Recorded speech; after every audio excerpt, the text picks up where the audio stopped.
Hati-hati. Ya. Tinggal yang sukses, sudah matinya susah, di alam kubur susah, ini susah, itu susah, di akhirat pun susah, mau dimasukkan neraka, juga bertanya, apa salah saya ya Allah?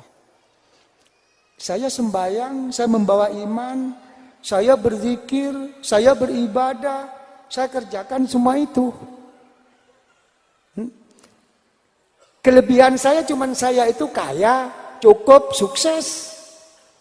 Dari sisi mana engkau memasukkan saya masuk neraka? Apa kata Allah? Habis surgamu. Telah engkau ambil di dunia kemarin. Loh, kata-kata habis ini apa? Ini menyangkut ke batiniah. Zikir, ibadah, sembahyang semuanya sama. Secara zahir, tapi secara batin, sembahyangmu tiada hadir, tiada khusyuk, tiada apapun kepada saya, kata Allah. Pada saat kamu menikmati apa yang telah aku berikan kepadamu. Terus bagaimana sikap kamu kepada orang selain kamu, apalagi orang di bawah kamu. Kamu sukses segalanya, tapi di batin kamu tidak. Habis surga kamu. Terus ya Allah, masuk neraka dulu. Saya bukan memasukkan iman kamu ke neraka. Tidak. Iman kamu tetap saya jaga. Kamu termasuk muwahhidun bi. Ya. Tetap kamu punya tauhid. Tapi saya ingin membersihkan kamu dulu. Ini isyarah yang disabdakan oleh Rasulullah dalam hadis sahih, kullu lahmin nabata minal haram fannaru aula bi. Setiap darah daging yang memang tumbuh kemasukan sesuatu yang haram, apa kata Rasulullah? Neraka yang lebih utama dulu yang kamu masuki, bukan surga. Saya cuci dulu. Ini kotoran-kotoran tuh dicuci di situ. Di sini kita nanti akan mempelajari bagaimana begitu besarnya kebutuhan kita kepada syafaat Rasulullah Shallallahu Alaihi Wasallam, dan sebagaimana kebutuhan kita kepada guru-guru kita untuk kita disampaikan kepada Rasulullah, dan Rasulullah menyampaikan kita kepada Allah. Besok baru terasa. Sekarang dikembalikan kepada kita bagaimana kita melihat Rasulullah, memikirkan Rasulullah. Sudah? Dalam kaidah yang berikutnya, wa kullu sayyi'atin asarat khaufan wa haraban ila Allah wa ruja'an ilaihi ta'ala fala tu'addu lahu wizra. Ya. Setiap kekurangan, ya, setiap kesalahan kecil, tapi kesalahan itu menimbulkan berbekas, terasa di dalam hati, rasanya takut dan ingin lari dan ingin kembali kepada Allah. Tolong, keburukan-keburukan, kejahatan-kejahatan seperti itu jangan engkau anggap secara tuduhan, secara hukum menghukumi itu suatu dosa yang pasti tidak ada rahmat pengampunan dari Allah. Tidak. Tidak boleh. Ini. Saya jadi ingat suatu hadis sahih yang di sana sempat disabdakan oleh Rasulullah Sallallahu Alaihi Wasallam. Ya. Beliau mengatakan, kam min ta'atin ya, adkhalat sahibaha ilan nar. Al-hadis, coba dilihat. Banyak kata Rasulullah perbuatan taat-taat, ibadah-ibadah, berbakti kepada Allah justru menjadikan dia dimasukkan neraka oleh Allah. Dan banyak perbuatan-perbuatan buruk, busuk, jahat, tapi justru memasukkan orang yang melakukannya dimasukkan dalam surga Allah.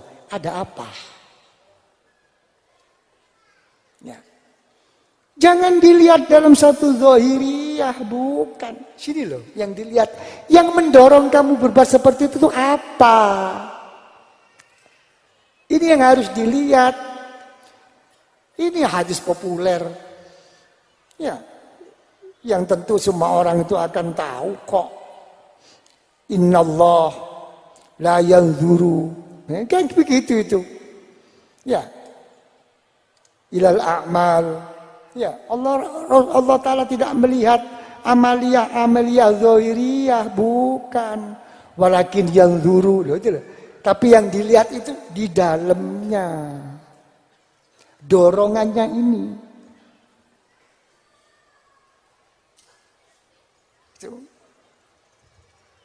Inilah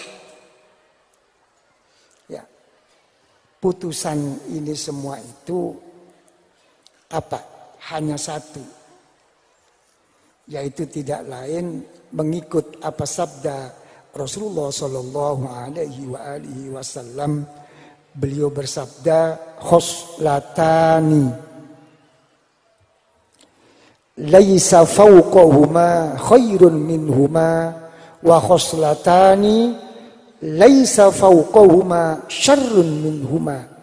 Dua perilaku yang tidak ada yang lebih baik daripada yang dua, dan tidak ada yang lebih buruk daripada yang dua. Yang pertama apa?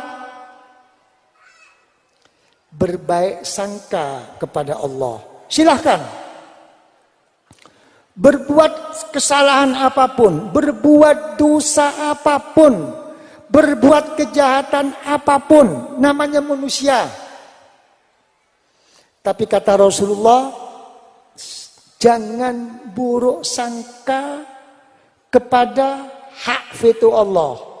Tetap besarkan hatinya bahwa Allah Maha kasih sayang, Maha pengampun. Tetap itu hak Allah.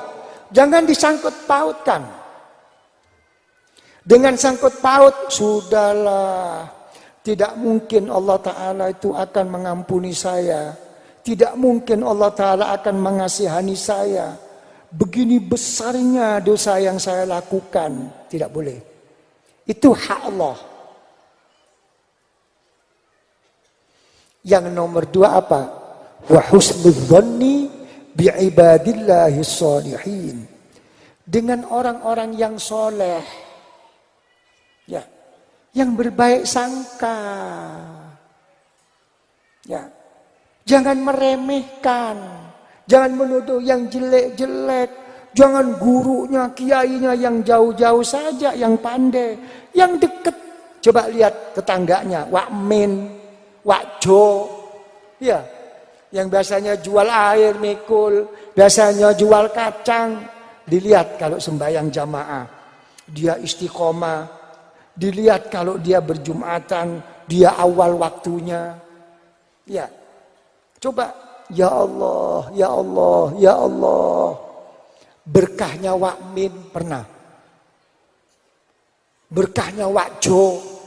Enggak pernah. Yang diomongkan tuh berkahnya Rasulullah. Berkahnya Syekh Abdul Qadir Jailani. Berkahnya para guru-guru. Berkahnya para wali-wali. Wak Min gak dianggap. Yang di depan mata. Hati-hati. Ini mahal. Ya, jangan kayak orang Yahudi. Nanti jadi Yahudi Indonesia nanti. Ya, ini. Terus kata Rasulullah, perilaku dua di dalam hati.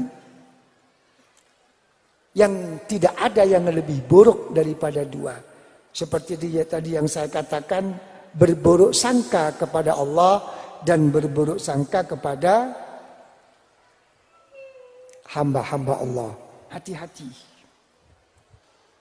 Kita ini nggak terasa suka berbuat zalim. Ya, berupa macam-macam. Mungkin cara badaniah kita tidak berbuat zalim. Mungkin kita secara harta benda tidak pernah berbuat zalim.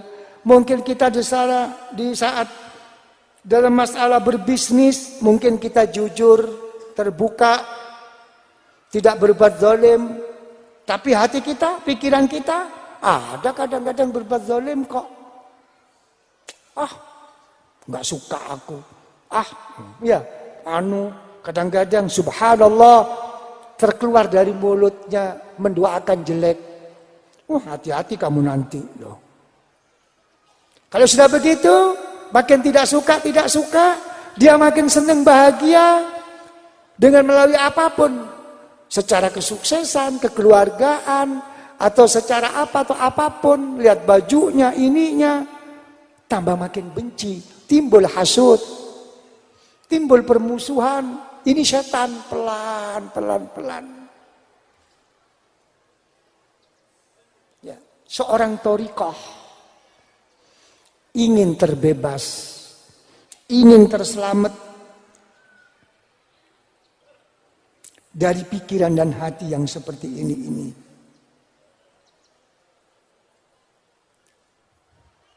Maka apa? Ya, pertama, seperti apa yang dianjurkan oleh Rasulullah Shallallahu Alaihi Wasallam begitu keluar rumah, seperti siapa? Abi siapa?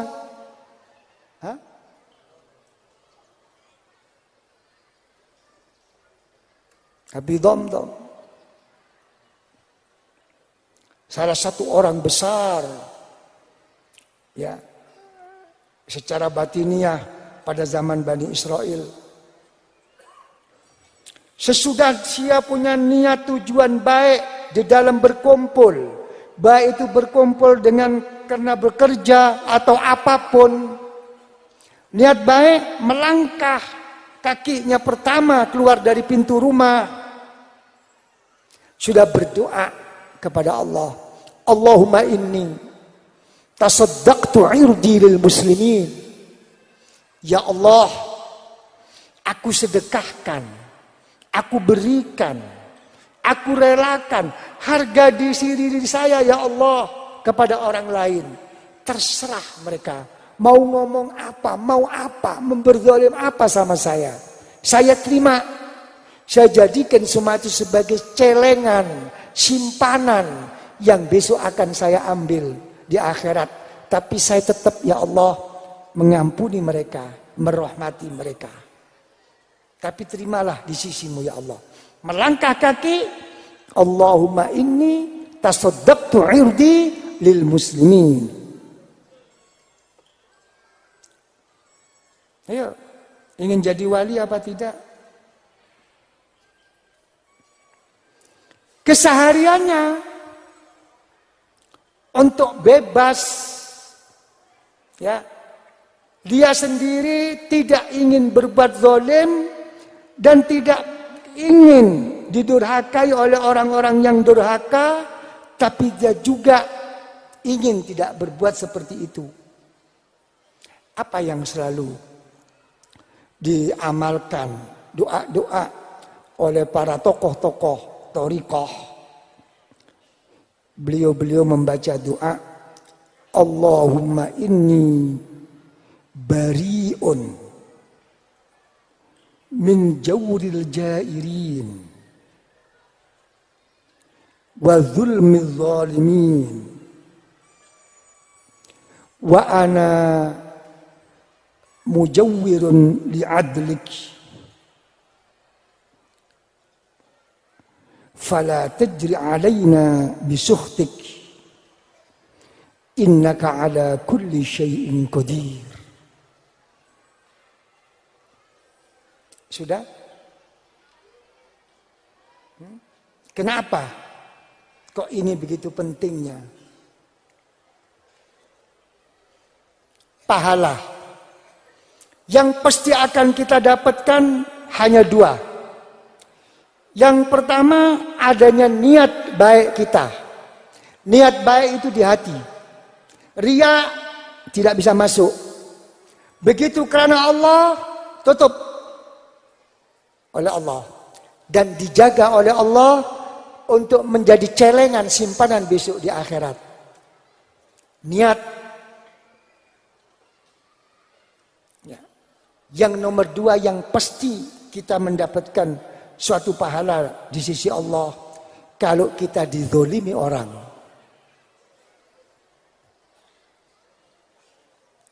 Pasti langsung disimpan. Jangan lagi orang lain. Allah Ta'ala pun tidak akan ikut menangani ini. Karena ini urusan pribadi. Hati-hati. Karena itu sampai berdoa seperti ini para guru-guru thariqah.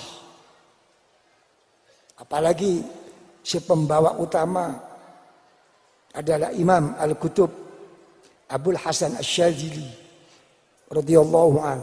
Kalau punya Kanjeng Syekh panjang. Sudah menjadi wiritan. Kalau ini bukan wiritan, makanan. Sholawat juga begitu. Ada memang makanan, ada wiritan. Ya. Dan ada cemilan tuh ada. Kalau semua jadi wiritan, Anda misalnya tidak melaksanakan zikir kepada Allah, kecuali zikir-zikir yang telah ditentukan oleh guru Anda di dalam thariqah, setiap ba'da sholah, jangan berharap Anda mendapatkan siri dan nurnya thariqah. Jangan berharap. Dan Allah Ta'ala sama para guru-guru yang dipasrahinya, itu yang jadi ukurannya. Mulai matahari terbenam sampai besok matahari terbit, dilihat. Ini yang jadi ukuran. Seberapa nyemilnya. Ya, karena semua ini melaksanakan apa? Melaksanakan hadis qudsi. Ya, wa ma taqarraba 'abdi. Loh itu. Ini yang jadi masalah. Ya, ini cemilan. Makanya masalah begini tuh ayo. Sama dengan tidak ada ikut penanganan. Apa? Allah Ta'ala. Kecuali kalau memang bertobat. Mohon ampun. Mohon rahmat dari Allah. Apa? Masalah syirik. Syirik dibagi 3. Ada syirik ma'allah. Syirkul kabir. Ada syirkus shaghir. Apa syirik kecil? Riya. Ya. Dan ada syirik ma'asyikh. Dia syirik dengan gurunya. Hati-hati. Ya. Walaupun di dunia saja, jangan satu. Mempunyai alfu syaikhin, mempunyai guru 1000 yang lebih hebat dari gurunya. Dalam segala-galanya tetap tidak akan diterima oleh Allah. Dan besok di akhirat semua arwahul masyayikh, ruhnya para guru, ruhnya para wali, angkat tangan. Kamu bukan urusan saya. Kamu hidup di zaman siapa? Di waktu siapa? Dan pada saat itu kamu sebagai siapa? Mengaku. Apa kamu berguru hanya sebagai guru litabarruk? Hanya minta barokah? Apa li husnidzon? Kayak pejabat-pejabat? Ya, cuma bin nisbah wal idhafah ilal masyayikh. Cuma hanya menunjukkan saya pernah baiat, saya pernah ambil guru ke sana. Cuman hanya untuk kebanggaan, kesenangan. Tapi bukan sebagai murid yang sebenarnya. Hanya karena barokah. Dan memang tidak wajib mengamalkan thariqahnya. Tapi ada yang memang seorang murid bitarbiyah. Memang memasrahkan diri. Murid yang begini tidak tahu. Besok di akhirat tahu. Karena seorang guru, kamu harus lepas dari saya. Di dalam kehormatan, kemuliaan, kebesaranmu. Lepasmu sekarang, tunjukkan dari saya. Apa? Kamu sendiri syafaati keluarga kamu. Dengan seizin Rasulullah. Dengan seizin para guru kamu. Ini besok yang akan diberikan. Kamu tidak paham.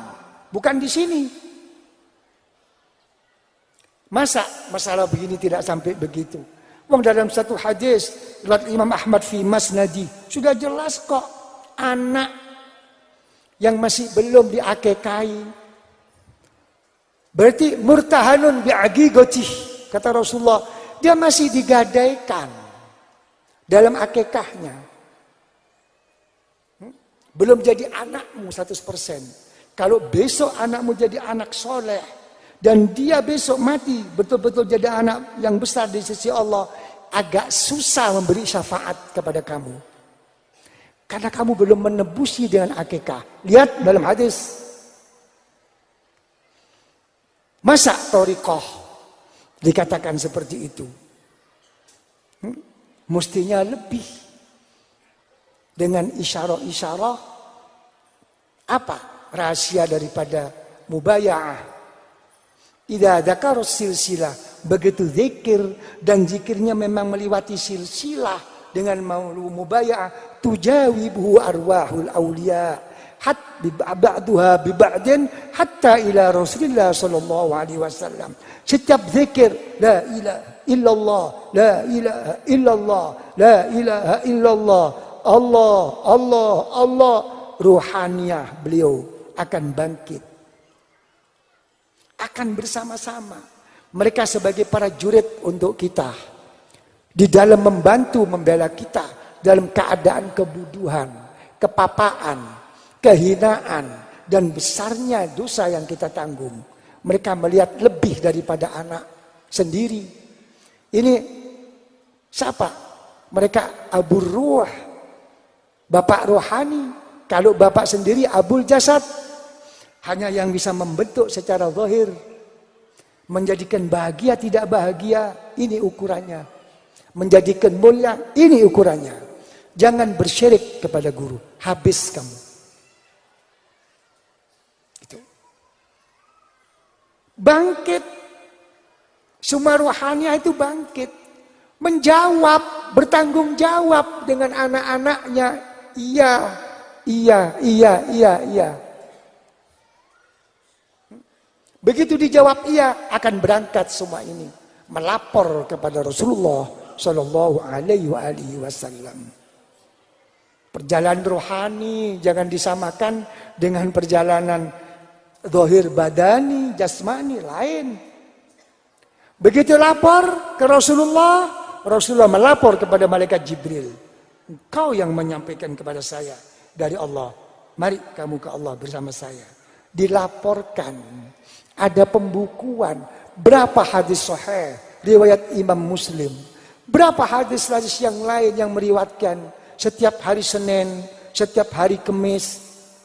Akan disampaikan semua apa yang berada kepada kita. Kepada para nabi. Kepada para guru. Dan kepada kedua orang tua kita. Bahagiakan mereka dengan laporan-laporan yang baik ini. Asyaddu bayadun kata Rasulullah, makin putih wajah mereka. Ya, makin jernih muka mereka. Dan akan nampak daya pesona mereka orang tua melihat pembukuan anak-anaknya. Ini lihat. Ya. Ini. Ya. Coba lihat. Akan kembali lagi. Cuma memang daya kuat magnet, daya kuat sotrom untuk kita secara rohani ya, bisa beliau-beliau ini peduli, bisa beliau-beliau ini cepat menanggapi, dan betul-betul dianggap berat dan sangat penting. Ukurannya di mana?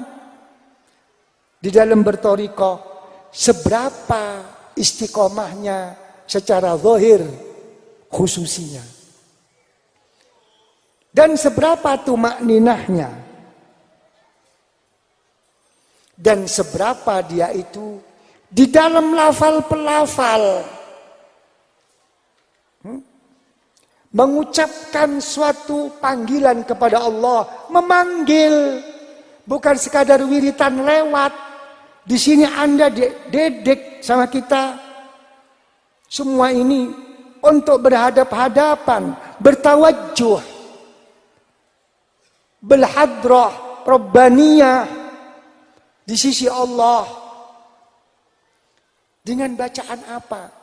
Ya qadiyal hajat wa ya kafiyal muhimmat, ya rafi'ad, memanggil Allah kita sampai di mana? Karena itu saya sangat menyesalkan dan sangat sedih, dan saya tidak bisa menerima kalau ada orang yang memang bertarbiyah. Saya enggak ngurusin orang yang beat tabarruk husnudzon, terserah mereka mau cari guru satu truk silahkan. Saya ngomong sama orang yang tarbiyah. Memang di dunia, di akhirat mau dituntun, bukan separuh-separuh. Di akhirat mau, di dunia nggak mau. Di dunia mau, akhirat nggak mau. Jangan ditipu. Saya masalah begitu. Apa yang saya sesalkan? Apa yang saya sedihkan? Apa yang menjadikan saya tidak menerima? Kalau ada seorang murid thariqah bitarbiyah tidak mempunyai dan tidak memegang dan tidak membaca berulang-ulang dengan sendiri-sendiri kitab, buku khususi. Betul. Kenapa saya sesalkan? Anda sudah menganggap enteng, menganggap ringan. Anda sudah tidak melihat itu sesuatu yang penting. Karena posisi Anda apa? Yang pertama, mungkin Anda sebagai makmum hanya ikut-ikutan. Jangan lagi untuk menggali apa yang tersirat, untuk hafal saja. Saya ingin bertanya,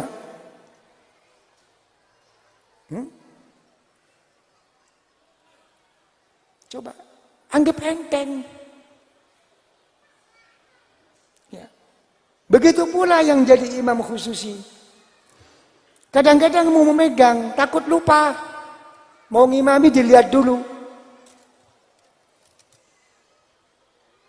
Itu bukan hafalan itu. Bukan. Banyak yang tersirat di dalamnya. Diam-diam baca. Tidur baca. Baca.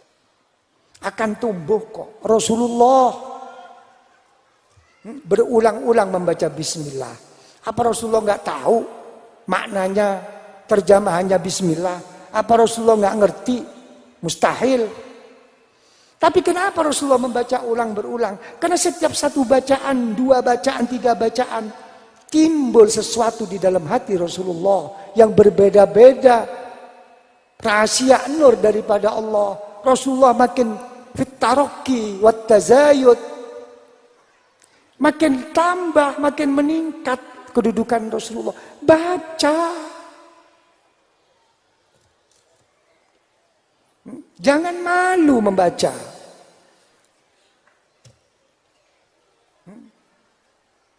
Gak pantas masa jadi kiai imam khususi baca. Penyakit kalau sudah begitu. Buktikan lawan ngimami khususi, bawa kitab khususi.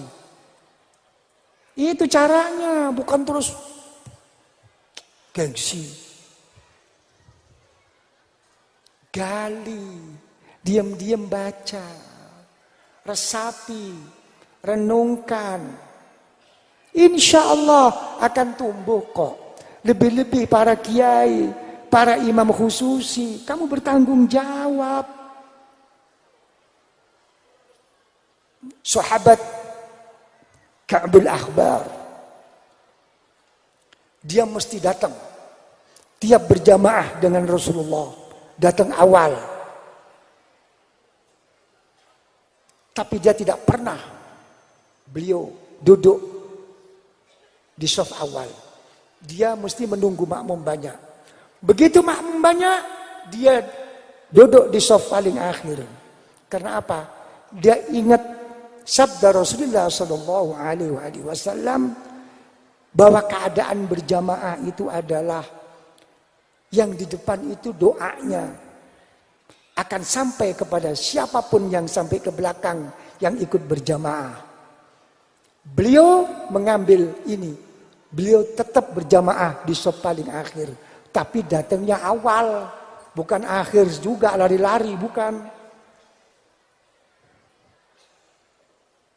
Hati-hati. Ambil khususi. Jangan apal-apalan. Apalagi kena penyakit. Ya kan? Saya dulu, alhamdulillah. Ya, diberi wasiat oleh Hadratus Syekh Yai Sepuh radhiyallahu an. Beliau mengatakan kepada saya, kalau kamu ngadepin orang dan kamu memberi satu pengajian di depan orang, bawa kitab. Apapun kamu bawa. Jangan lagi kamu nggak tahu. Walaupun kamu tahu sekalipun, bawa. Itu wasiat beliau. Di sini ada sirrun azim. Saya rasakan ada satu rahasia yang besar.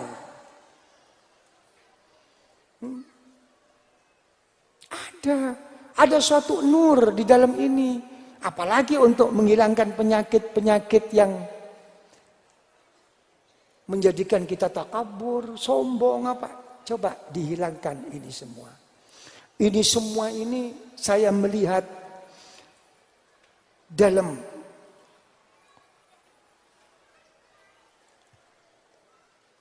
Nawadirul Usul lil Imam At-Tirmidzi Al-Hakim rahimahullah. Apa yang tersirat dengan hadis Rasulullah Sallallahu Alaihi Wasallam yang mana beliau itu mengatakan, ikatlah ilmu itu. Dengan apa? Dengan tulisanmu. Lah kalau sudah terikat jadi satu tulisan, apa jawabannya? Nanti ada rahasia apa di situ? Doakan saya sehat, wal afiyah. Doakan saya panjang umur, diberi kuat oleh Allah untuk bisa-bisa berkhidmah seperti ini. Berkhidmah yang saya perlu. Kalau saya tidak bisa berkhidmah ya karena Allah, saya sudah siap diambil kapapun oleh Allah Subhanahu wa ta'ala. Siap saya. Ini tujuan saya yang utama. Karena itu saya ingin menjelaskan tentang khidmah. Ya. Ikat. Memang begitu setan. Hijabus syaitan. Setan itu memang ini. Kita tahu. Dia di Al-Quran. Apa sih yang menjadi hijab antara setiap manusia? Ya. Qalbu. Ya. Baina nafsihi wa qalbi. Lihat. Jadi setan itu memang berhenti di sini, ini berhenti. Gitu loh. Akal menerima ilmu jalan. Seakan-akan semua itu faham dan ngerti. Lagi mendengar, lagi mengaji. Tapi sini di stop. Ada hijab, ada satu dinding yang terdinding oleh setan. Gak sampai masuk ke hati ini. Lewat tenggokan aja enggak. Ini nanti kata lazumil iman wal ilm. Hati-hati. Begitu keluar dari majelis, begitu keluar ada kesibukan lain, timbul ini kelupaan-kelupaan karena tidak tercatat. Betul apa tidak? Pinter setan. Jangan lagi kita sahabat Hanzalah, ya, Al-Usaidi Ar-Rabi, ahadu kutabir Rasul, ya, penulis sekretaris Rasulullah. Coba dia sampai melapor kepada sahabat Abu Bakar, ya Sayyidina Abu Bakar, kenapa? Saya ini loh, kalau ketemu Rasulullah, Masya Allah, menyebut tentang surga, neraka, apapun, ka'annaha ra'yal ain, seakan-akan terlihat di mata. Surga ini, neraka ini, itu di hatinya. Tapi Masya Allah, begitu saya keluar dari majelis Rasulullah, kumpul istri, kumpul keluarga, kumpul kesibukan bisnis kerja, hilang itu semua. Ayo, betul apa tidak? Ini sahabat. Apa kata Sayyidina Abu Bakar As-Siddiq? Kamu kena penyakit gitu. Inna lanalqa, sama saya juga kena begitu kok. Coba. Ayo, sekarang sowan sama Rasulullah. Apa kurang hebat sahabat Abu Bakar? Apa kurang hebat sahabat Hanzalah? Cukup hebat beliau. Tapi begitu beliau di dalam bimbingan, di dalam tarbiyahnya Rasulullah, tidak mampu untuk mengobati dirinya, melapor kepada gurunya Rasulullah. Ah, saya bisa baca ini. Ah, saya sudah bisa ngatur ini. Ah, saya sudah bisa hafal Quran. Ah, saya sudah bisa baca doa ini. Nanti dulu, bacanya sudah. Ini loh, hatinya ini loh. Lapor ke Rasulullah, ketawa Rasulullah, ya, dituntun Rasulullah, sama Rasulullah dituntun. Ada penanganan sendiri, tidak semudah itu. Ya, Rasulullah lewat, wa fi hadisin sahih, coba lihat, ya ini sudah umum. Sahabat Abu Bakar kalau sembahyang malam pelan sekali. Sahabat Umar keras sekali. Ya, dipanggil oleh Rasulullah. Kenapa kamu kok pelan sekali? Ngapain saya teriak-teriak ya Rasulullah? Allah Ta'ala Maha tahu, Maha mendengar kok. Cukup saya pelan. Ya. Kamu, Sayyidina Umar, kenapa kamu kok keras? Sengaja kok Rasulullah. Kenapa? Yang tidur biar bangun. Nah ini memang ini bagian demonstrasi ini. Keras. Biar bangun. Tidak dibiarkan oleh Rasulullah. Tidak. Kamu ikut tarbiyah saya. Kamu ikut berguru sama saya. Bakar, sini Bakar. Ya Rasulullah. Keraskan sedikit. Sayyidina Umar ke sini. Kenapa Rasulullah? Pelankan sedikit. Itu bimbingan Rasulullah.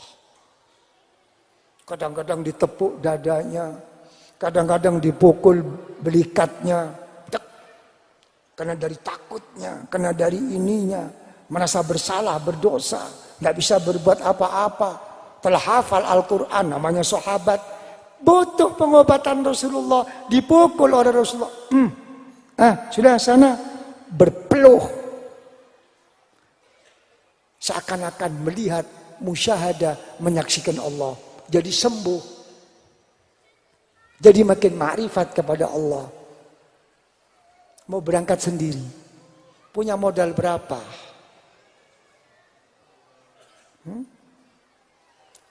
Khusu, jangan meringan-ringankan. Alhamdulillah wa syukurillah. Berkah guru-guru saya. lebih-lebih berkah Kanjeng Syekh, Hadratus Syekh, dan berkah kalian semua. Saya duduk-duduk, tidur-tidur, tetap saya baca khususi. Kadang-kadang saya ngimami khususi, ya, saya bawa. Kadang-kadang dari banyaknya saya bawa ke sana, habis hilang, nggak tahu di mana. Saya minta lagi, tanyakan itu Ustadz Musyafa, ya, tanyakan situ Ustadz Rosyid, minta lagi kirim saya. Baca dengan angan-angan, dengan berpikir, merenung yang dalam. Itulah tes-tesannya tawajjuh khos, ya, menghadap dengan khusus kepada Allah. Ada zikir dinas, ya, ada zikir wajib, ya, ada zikir gotong royong, ya, terus ada zikir memang untuk ditanggung sama orang lain, sendiri-sendiri. Jadi di sini marilah dalam hal agar kita tidak berbuat zalim. Dan kalau kita itu berzalim secara pikiran, secara angan-angan, secara akal, lebih-lebih kezaliman itu terbesit di dalam hati kita, berbentuk takabur, hasud, dan berbentuk apapun terhadap orang lain. Ya, jangan lagi orang lain yang kita kenal. Kadang-kadang orang tidak kenal berpapasan di pasar, ya napa mboten? Ya, berpapasan bertemu di mall, dimanapun, ya kan ya. Kadang-kadang kita berbuat zalim di dalam batin kita dengan berbentuk tidak menyukainya, membencinya. Ya, kadang-kadang nggak terasa, awas engkau ya, lu ngancam. Lihat, itu termasuk zalimul imkani al-wujudi al-batini Anda itu. Tapi ini nggak pernah dibahas.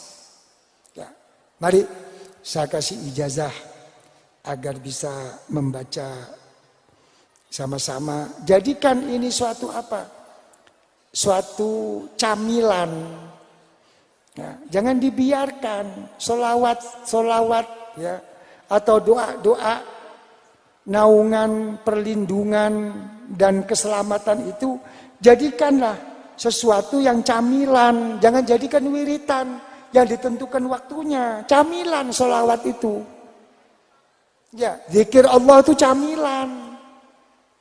Kalau kamu merasa la ilaha illallah itu kepanjangan, tinggal ditekuk lidahnya ke atas.